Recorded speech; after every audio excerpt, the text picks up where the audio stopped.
বন্ধুরা, রুমা রান্নাঘরে চলে এসেছি। আজকে আমি করে দেখাচ্ছি পটলের একটা চটপটা রেসিপি।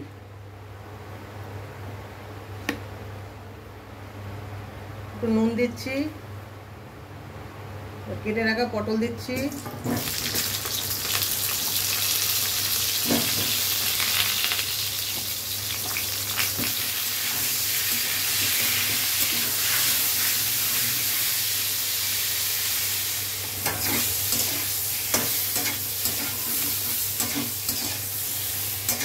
করে ভাজা হয়ে গেছে। এবার দিচ্ছি টমেটো,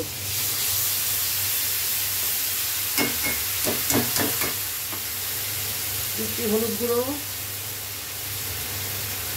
দিচ্ছি লাল লঙ্কার গুঁড়ো,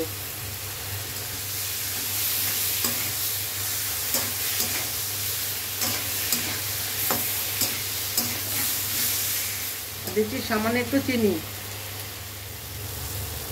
সামান্য একটু জল দিচ্ছি, দিচ্ছি ধনে পাতা,